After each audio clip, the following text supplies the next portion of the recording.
Hello, hello. This is Irene with SaugaTalks. Hello. Thank you for tuning in. We definitely appreciate the attention we get, okay? Because SaugaTalks is on LinkedIn, on X, on YouTube. We're on major podcasting platforms, and we keep talking to fascinating people in tech. Today, I'm extremely privileged because John Corcoran is with me. John, how are you? I'm great. Thanks for having me, Irene. Absolutely, it's my pleasure because I know we connected before, and the interest that, again, my audience expresses that I'm myself very curious about, because all the conversation I'm having here, it's actually about, learning from smart people, from capable people, from successful people, all right? And no, learning something new every day. So, John, I wanted to talk to you about today, about AI, no wonder, right? It's everywhere. It's all over my feed, wherever I go, it follows me. So conversation is about content marketing. And to me, right, it's the main articles, the main content we're getting about this. It's about how AI is automating, helping creators to automate, or with data analysis, okay? What about some lesser known kind of ways AI is transforming or not? The Yeah, stage is sure. Um, well, it has been quite transformative so far, and I think that we have a long ways to go. I think we're just at the beginning, we're at the starting line of this marathon. I think that there is a lot of ways that AI will make content creation easier, but I also think that as it gets to the point where we'll be able to basically generate a conversation like this that will be virtually indistinguishable. Someone will watch this maybe a year from now, maybe 6 months from now, will watch this and not know whether it is real people talking or not. That I think that it will, in many ways, I was talking with someone about this yesterday, it will make us appreciate things that are authentic. It will make us appreciate the value of authenticity. So I know this is real. You know this is real because we're having a two-way conversation with one another. We know that it's not fake. And if you and I were to get together in a group of 10 people, 12 people over dinner in the evening, we know that's not fake. We know that's authentic. So I think that it will, in many ways, it will increase the value of true authenticity if we don't if there are other things that will exist out there that we don't know whether they're real or not. If we can't judge whether a YouTube video is real or fake, if we can't judge whether a podcast interview is real or fake because it's a two-way conversation between two people and we don't know whether they're real or not, then I think that what will happen is that we will have a craving and a desire. It will put a premium on experiences or networking or interactions which we know are authentic. So that's a long way of kind of saying that I think that as AI proliferates, it will make content marketing easier, but it also will reinforce the value of things that we've been doing for a very long time, which is really like, craving human connection with others. Absolutely. To me, human connection that you mentioned, right? It will still be authentic in years to come, right? We don't go anywhere, right? Versus AI automation. So, what about storytelling, all right? Because I know marketeers, everyone, right, have access to fantastic tools now, right? To use all the help in the world, right? But how to keep this story, I wish we knew, right? Interesting, engaging, and authentic with all the tools in the world. Yeah, how to keep it interesting, engaging, and authentic. Well, I think that one is we have become multi-platform, and people have become accustomed to getting their content where they want to receive it. So, some people use YouTube. My kids want to use YouTube all day long. Other people, it might be TikTok. Other people, it might be their podcast feed. It's on their phone. They want to consume things, or they want to be able to consume it on their laptop or their tablet or whatever. And so people are expecting those sorts of things. They also want it in the format that is native to that solution. So if they're on Instagram, they're not going to watch an hour and a half video. They're going to watch a 30-second video, if that, a 10-second video. And so for content marketing, you have to be where people are and where they expect you to be. So taking a video like this and cutting it up into short little snippets and sharing it on a different platform is just a way to get more mileage out of the content that you're already creating. I think that's going to be really helpful for people, and it's going to be the way that people want to experience things in the future. Fantastic, fantastic. And yet, of course, right, everyone is kind of, reaching for those strategies that seem to be by the book. Okay, you can ask ChatGPT, it will give you best strategy, roadway, how to grow your business. But from the expert like yourself, John, any particular points you would like to share? I mean, what we cannot do nowadays? I mean, probably nothing. But where is this meat that marketers should still have in their mind when putting strategies? Well, I'll give you, I'll give you an example. So, I think that if we can help people, if people can create content faster with it taking less time, they will do it. No one ever objected to that. So, for example, I yesterday had an interview of a client where I had to, I wanted to prepare for the interview. And that always has been kind of a pain point for me, is like, do I want to read through this person's LinkedIn and their website and learn about them and maybe listen to another podcast interview and stuff like that? Well, I decided I would experiment with Google Notebook LM, which is a tool that just came out recently. And what I did is I uploaded some information about them to Google Notebook LM, and then I created a 2-person conversation. It's basically like a podcast of the people talking about that person, and then I listened to it at 2 times speed. So I listened to them talking about this person who I was about to interview. Now, for me, it was a great experience because it went a lot quicker. I got the information that I needed, and I was ready for the interview. And so I'm able to create the content a lot quicker that way.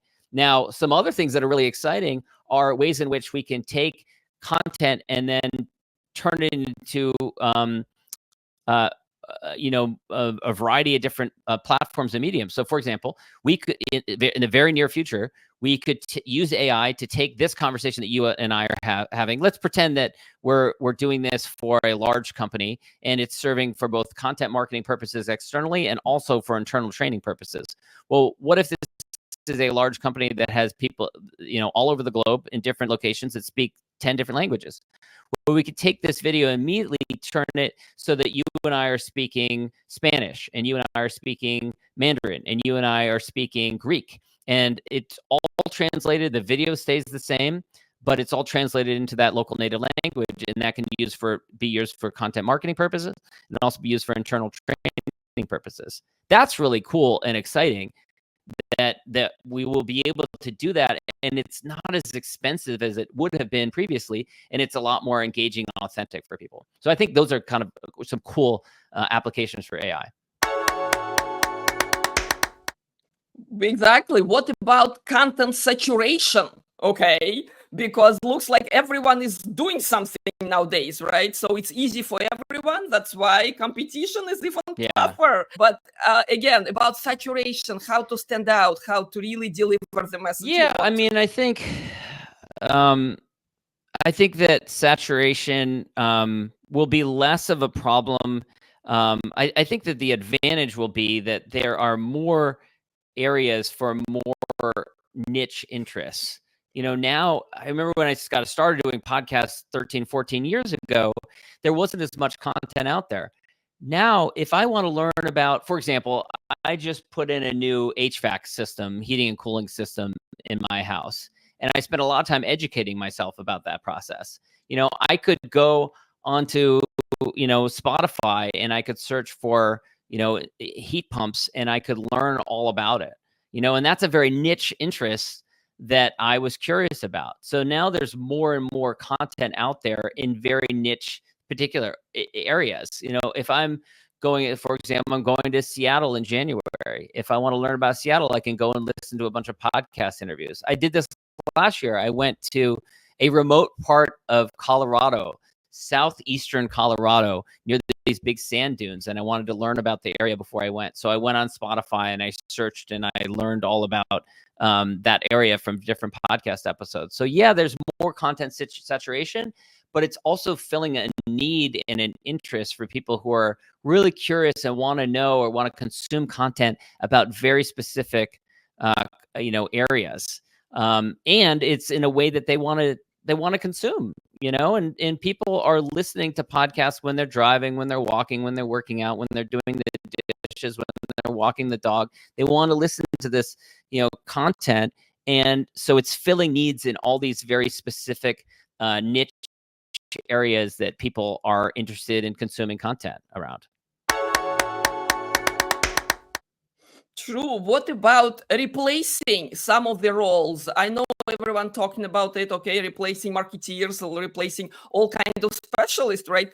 In, let's say, podcasting business, okay, do you see the producing role is changing or becoming obsolete? Because AI now can take notes, can edit videos, can propose the best, even edits, right, to the video and cuts videos to different platforms, what you mentioned, right? What about us human? How I think it's more tantamount to like the evolution of journalism over the last 25 30 years. 30 years ago, it was very expensive and time consuming to build a newsroom and to publish a media publication, whether it was a newsletter, a newspaper, or a magazine or something like that. Now virtually any company can create its own media distribution channel, and they can do it with a handful of people, and they can do multimedia, and they can create, share content worldwide, and it's at a fraction of the cost. But there's 100 times more media outlets out there, 1,000 times, 10,000 times more media outlets out there. And it's created all kinds of different jobs and opportunities for people in different areas. And people can work all over the globe. I mean, one of the exciting things about our company is that we have a remote team that works all over the globe. And we have moms that are busy and have kids and they need to pick them up after school. And they never, they could not take care of their kids and also work in a newsroom that they have to be there from 9 a.m. until 6 p.m. That would not have worked for them. But they have the work flexibility and the life flexibility now to be able to work, remotely, and still manage their family. And so I think that's really cool and exciting. So, the tools will change and evolve, and the tools will become more robust, but there will be more demand for niche types of content. And there will be more companies that decide in the years ahead that maybe I could create a podcast and maybe I can do more content marketing because it's more accessible to me now. Even if it's something little like, preparing for the interview, like I explained earlier, and makes it more interesting and engaging for them and less time consuming. Instead of spending, 2 hours reading up on their guest beforehand, they can consume a very niche 9-minute long two-way conversation and get prepared for the interview that they're going to conduct, in a way that was never possible before.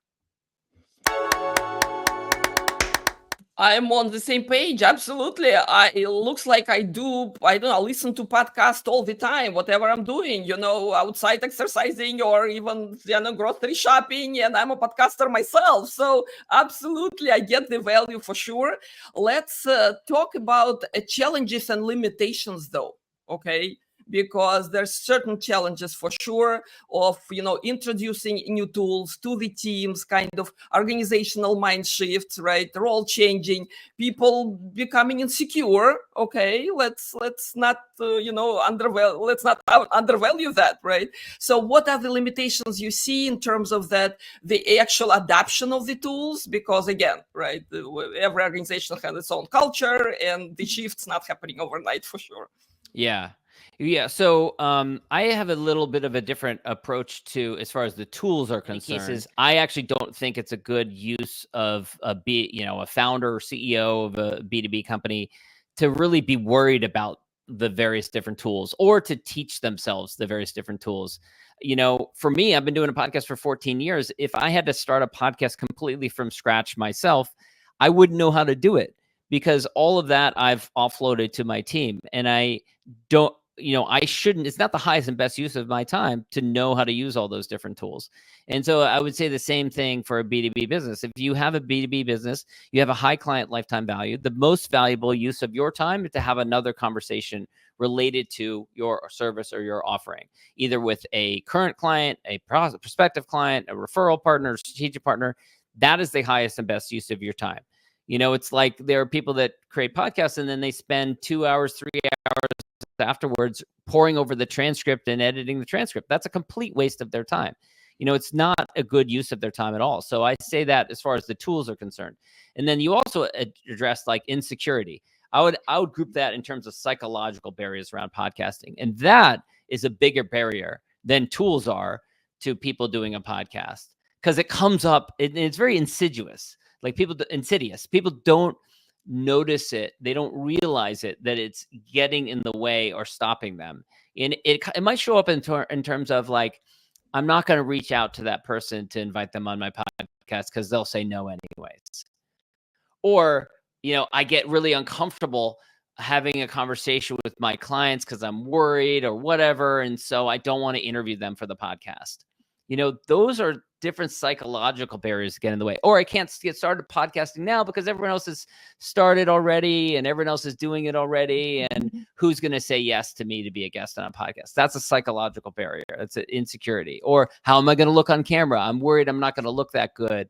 It's not going to be perfect. My hair is going to look bad or whatever, Those are all psychological barriers that need to be overcome, frankly, because they will stop people from getting involved with what I think has been one of the greatest gifts to my life, both personally and professionally. I mean, literally some of the best relationships, friendships.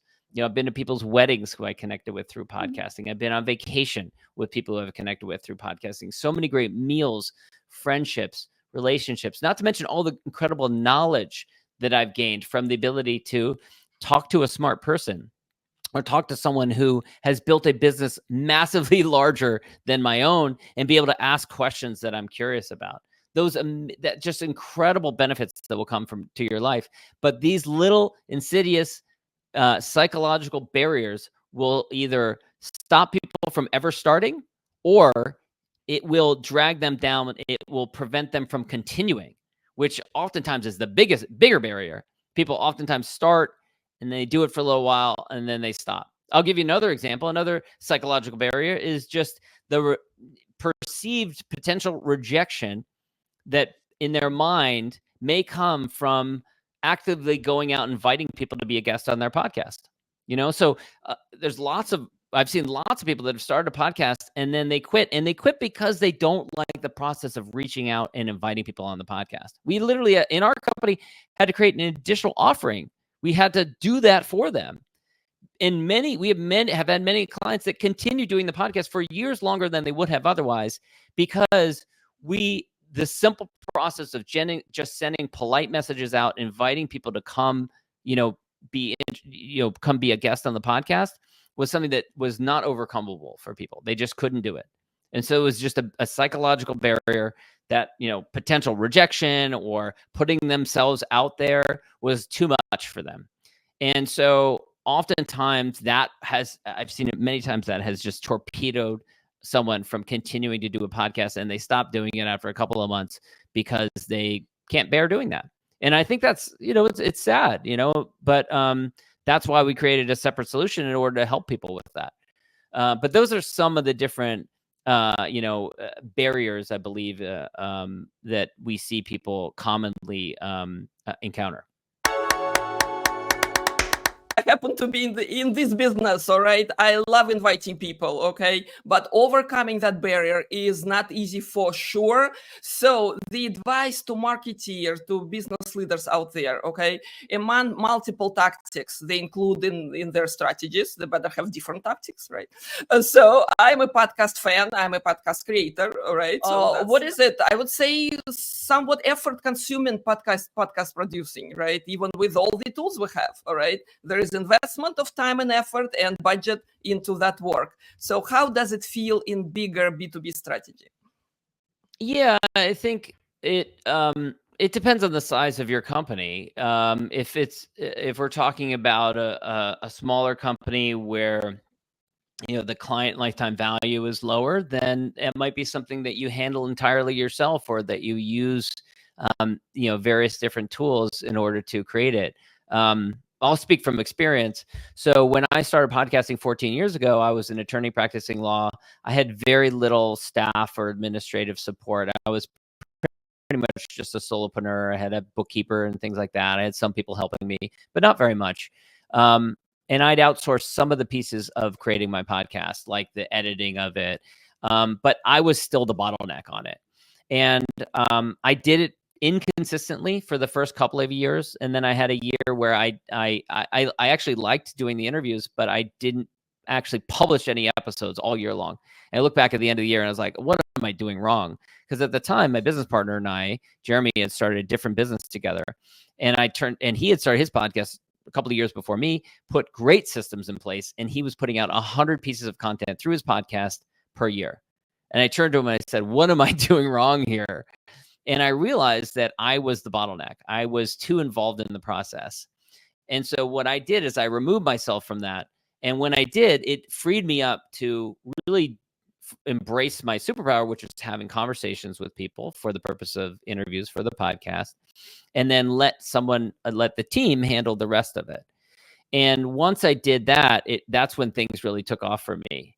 And it does require a larger investment, because if you're going to require turn it over to other humans.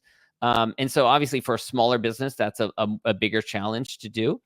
But it allowed me to keep on doing it, whereas I probably would have quit if I was still editing writing the show notes myself, editing the show notes myself, uploading it to the website, publishing it on the website, managing that whole process. It just drove me bonkers. I just really didn't enjoy that element of it. Once I removed myself from all that, I loved it. I really enjoyed it a lot more, and it's allowed me to keep on going. So, if you have a larger company, it's a B2B business, you have a high client lifetime value.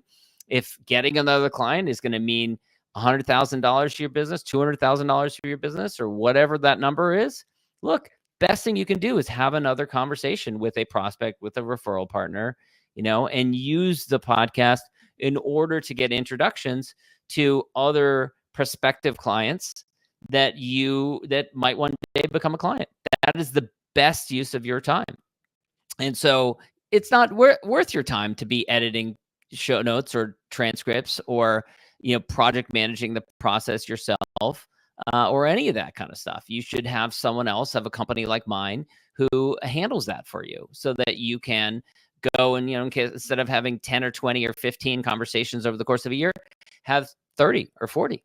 That's going to be a much bigger impact for you. Yeah, prioritizing, right? Knowing what you're really good at, and knowing what's the heart of your company, and really investing in those skills that you think are the best in-house, and of course outsourcing those that really belong somewhere else, right? You don't have to grow each and every function in your own business. That's where we come in. So I do want to encourage everyone to follow John Corcoran and Rise25 on LinkedIn. Any other platform, John? Let's invite our viewers to. Yeah, LinkedIn's great. Certainly email me if you have any questions, john@rise25.com. Our website is rise25.com. And thanks so much for having me, Irene. Oh, absolutely. We're not done yet. All right. I'm stepping into like B2B and networking. Okay. Because every conversation I'm having here on technology, right, on the best tools possible. And yet those tools enhance us, right, enhance our own networking and connecting practices. So good advice to business leaders, everyone, marketeers, not marketeers, right? Maybe heads of the companies. Okay. In terms of networking and getting value out of your time, speaking of priorities, right? Any good advice from you, John? As far as networking goes, so it's a bit. Yes, network connecting. Yeah. Okay, with tools, without tools, but what are the ways to kind of grow the business? Yeah. Well, I mean, I was talking earlier today with some B2B business owners about using LinkedIn and Twitter and all the different social platforms out there. What I do is I'm very deliberate about it. So I use LinkedIn to find people that I'm interested in, that maybe someone that I met at a conference, or some speaker that I'm interested in hearing speaking at a conference. Or it might be someone that, is in my industry, or I'm in a group with them of some sort, networking group or something like that. And then I will use the podcast in order to reach out to them. I will reach out and say, hey, we have this thing in common, or this connection, or we met at this conference. I'd love to have you on my podcast. And it's a great way to kind of network. It's a great way to continue the relationship, because a lot of times the struggle is you have people that are loose connections in your industry. It could be people that are, in your industry that tangentially. It could be people that you meet at a conference. It could be someone you meet at a networking event. And how do you take that relationship further? And the busier someone is, the harder it is to take that relationship further, because they're busy. They're going to be assessing, oh, is this person trying to sell me? Do I have other things that I should be doing? And so the podcast bridges that gap. It gives you that opportunity to then take that relationship further, get to know them better. And you're also delivering value to them. You're giving them exposure. You're putting them on a pedestal. You are highlighting their experiences. You're talking to them about, or you're taking curiosity about their stories that, in many cases, their spouse is sick of hearing, their friends are sick of hearing, their family are sick of hearing, but you're naturally curious about them. And so it really leverages the principle of reciprocity, because then people want to repay the favor in some way. And so that, to me, podcasting is new school networking. It's like networking on steroids. It is a far more effective way of networking. And, I shudder to think back when I was an attorney practicing law at a tiny little practice. I'm in a small county. I would go to coffee or lunch with other lawyers all the time. And it was, I was lucky if I got someone to meet with me for lunch or coffee. A lot of times it was just not very interesting talking to these people. I wasn't repurposing that hour, because that conversation was off into the ether. It wasn't a recorded thing that became content marketing, which is effectively what you're doing when you're doing a podcast. You're having a two-way conversation with someone. You're taking curiosity. You're naturally interested in them. They're telling their stories. You're capturing it. And then that serves as content marketing for you for years to come. Whereas when I was networking with someone over coffee or lunch or something like that, at best, at the end of the conversation, you're both like, so, glad I know more about your business. I will think about you, and I'll see if I know anyone I can refer to you. And nothing ever happened. Very little ever happened. So I found that just plowing your networking into doing a podcast and content marketing was far more effective. Fantastic. I'm nodding way too much than I should, because I'm very biased to this part of life. For sure. Yeah. Absolutely. This is what we're doing. We're meeting great people. All my digital friends who support me now on LinkedIn, on X, on YouTube, right? Many of them were my guests, and many of them, right, we connected right through podcasting. Totally. Yeah, so you could network can really evolve and change in whatever direction you want it to. And I've been doing the podcast for 14 years, and we have used the podcast in different industries at this point, because my business has evolved over that time. 14 years ago, I was an attorney practicing law. Now I have a very different business, and my business has evolved a bit over that time. And so whatever industry you decide is your industry, whether it's what you do right now, or it's a direction you want to go in. A lot of times I talk to business owners, and they're like, well, we serve this type of client now, but we really would like to serve this type of client, right? Well, whatever direction you want to go in, your network is constantly evolving and changing. And so you can come up with a list of who you want your network to be, and then use the podcast in order to reach out to those people. And that will become your new network across these different channels. Today, it might be LinkedIn, and it might be X, and it might be, whatever channels we use now. And in the future, it might be a different network. And it might be a network that is through your, the old-fashioned term, for a network. It's just your Rolodex, your people that through your industry. So, yeah, I think it's an amazing tool for networking, for sure. Fantastic. And it's an agent, right? It's engine that you have at your disposal, right? To use it the way, John, you're describing. Fabulous. Wow, time is flying. All right. I don't want to impose on your busy day more than I should. At the same time, I'm enjoying this conversation immensely, John. Before I let you go, all right, would you like to finish maybe with few key takeaways? Okay, because we started with technology, but we went very quickly to the professional expertise, how technology helping us, and how we have to kind of think what the priorities are to make the best use of it. So maybe a few takeaways. Yeah, so I would say one, since we touched on it earlier, we were talking about the psychological elements of it. Be mindful of that. Think about what is holding you back from creating content if you haven't already. Or if you have created content, what is stopping you now from doing more of it? So I would say be mindful of that psychological piece, because I see that stop people all the time. And those are usually the first questions that people ask me. Well, how can I get people to say yes on my podcast if I have never done it before and I don't have a big audience? Well, that is overcomable. It's a psychological barrier that people have. And it's really just about communicating to your guests that it's a good use of their time. And there are many ways to do that.